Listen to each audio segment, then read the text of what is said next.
I'm Kat Graham, and I'm here with the cast of Tyler Perry's Duplicity, and we're here to do role playback.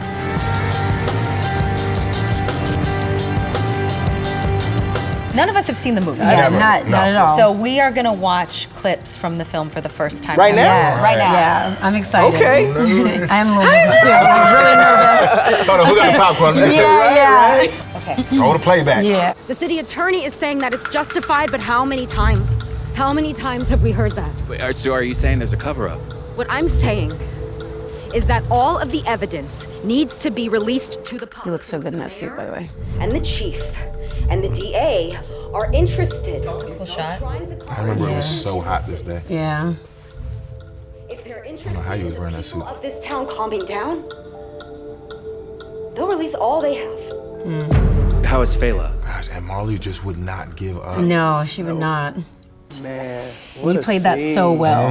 Very believable. Wow. Like, I remember, because I read this, when I was reading the script, I was like, how are they gonna do this? And the first thing we did is like, we had to like do a driving scene where I'm like pulling up and there's all those like protesters and stuff. Yeah. Tyler gets in the car with me. And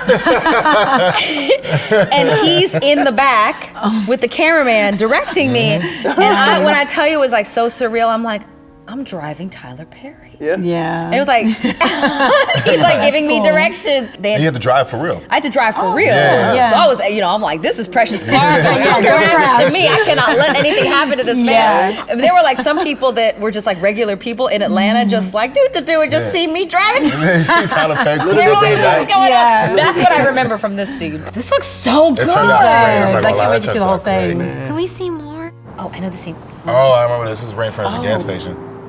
Was it justified? I mean, it looked like a gun to me. You have to murder. I mean, they shot to kill him. Why not just wound him? It's just how they train us. Just training is fucked up. This is fucked up, I know. The deceit. His ass lying, ain't he? That's crazy. Right? It's like when you watch it. Yeah, just knowing what's going on. Yeah. Okay, this is still a wrongful death. You can do this. Marley's so innocent. I just don't even know. I know I have to. You have to. I have to do this for, not just for her, but for him. Man, that's damn Marley, man. Yeah, I was gonna say, she's so sad. She don't know what's going on. I remember Tyler just talking to us in between takes about, just reminding us about just the current status of where we were as a culture. You know what I'm saying? I remember that. Bringing up George Floyd, bringing up Freddie Gray. You know what I mean? Yeah. And just kind of keeping us in that moment. Yeah. Oh, it's evident. All in Yeah, that scene, definitely. What was playing in the back. No, great job, Heavy, guys. heavy, That's good. real good. Good job, Kat. Thanks. Yeah, I remember. I mean, I don't want to this is a pretty lighthearted day, but I lost my brother. He was murdered, and I remember trying to figure out how I was gonna connect to something like this, because when you read it, it's like that was like the first thing I thought about was like losing my brother, and then doing it in front of my idol and doing that kind of thing. I was just like, so it's nice to kind of see it kind of have translated a bit. And then when Tyler added the layers, like what you said about, what was happening in the society and the unjust system and all of those things, it just, you do what you can. But there were certain times where it was like, you wanted to explode because you're so angry and you just wanted to get to the bottom of all of these things. Yeah. And, so I remember that scene. Oh, I know that look. There that boy go. Yes, I was there. I was training the rookie cop, white kid, man. Shit, man, I'm so sorry this happened, dog. What happened? Which one of you sons of bitches shot my husband? Was it you? He was a good man. It was an accident. You're supposed to be a good cop, huh?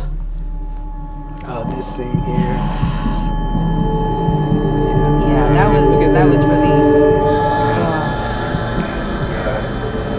Yeah, that was honestly. So here's the thing, I didn't know you were gonna drop, by the way. Honestly, I didn't know either. And I went with you. Yeah. Like naturally, my reaction, I just went with you. And here's the thing. Whenever we see like the wives or like the mothers and of those who've lost someone at the hands of a police officer, we only see them like after they've gotten the news. We never see it when they get the news.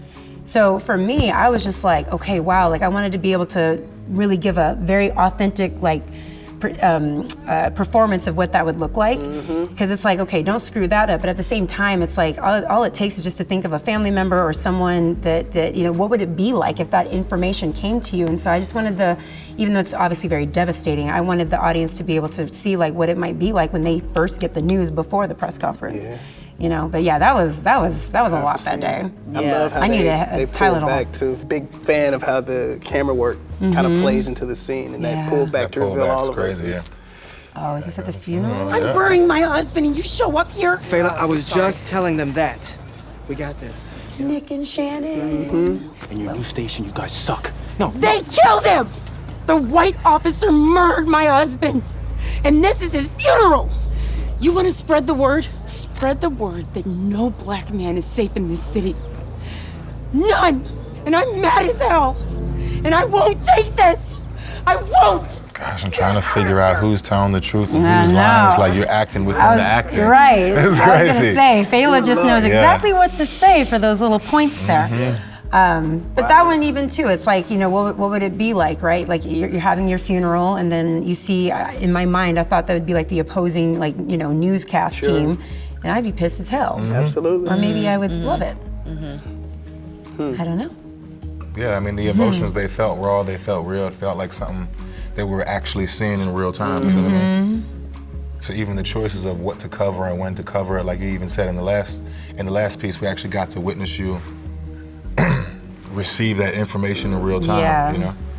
Now this is all just the response coming out or the performance, I don't know. Looking like a response to me. Yeah, me too. For real. What are you doing? Oh, this is our first day working together. Leaving house. First day, day one. Like,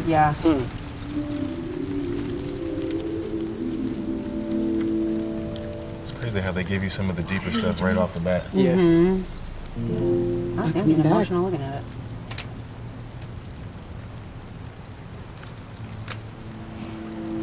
Stop. I can't. That's the problem. I can't stop. And even seeing, like, I forget what it is, they say like the 7 stages of grief or however many number it is, like even watching you go through different stages. I see him. I just can't. And here I wanted for Fela for that to actually be, you know, genuine. You know, because maybe she didn't really want to have to do what she did for some money, and maybe she really did care about the brother. I like you know what I mean? It's like she really actually did care, and she had to sacrifice him for some money. I do remember they had 2 chairs, that you can see it, they had 2 chairs there, and then what we ended up doing is that moment was such a like intimate, private moment. I never sat in the chair. Right, you came over. I was like, I'm gonna be here. No, and I feel like that's what a friend would do. Yeah. We had that like, but it was very like natural. Like, I didn't feel like acty kind of stuff. It just felt like I wanted to be like there for you. We were all really there for each other in the process of making this film. Yeah, I feel like that's such an important part of like the skill set of what we do is bringing your own choices to it. Because if you leave it up to, if you leave it up to the production or everyone else, of course they're gonna have you sitting over here, they're gonna have you saying that, but it's like, if you listen to everyone else, sometimes you get away from what you're actually feeling. So even being able to show up there and make the decision to say, hey, I'm gonna go be with my friend as opposed to hit the mark. You know what I'm saying? Yeah. Like that's But we're lit for this area. Right. But that's not what we feel like. What we're doing. Yeah. That's important. Grief is a strange thing. You never know how you're going to react. So that's why so many of the reactions in the film was so misleading, because I remember like moments where I've had grief where you just end up like crying or laughing or just like anger and like there were, but all of those happened in this movie. The denial, the rage, like you see us all have experienced it in our own moments as these characters. Well, I hope you like hearing about our new movie, Tyler Perry's Duplicity, and make sure you watch it on Prime Video.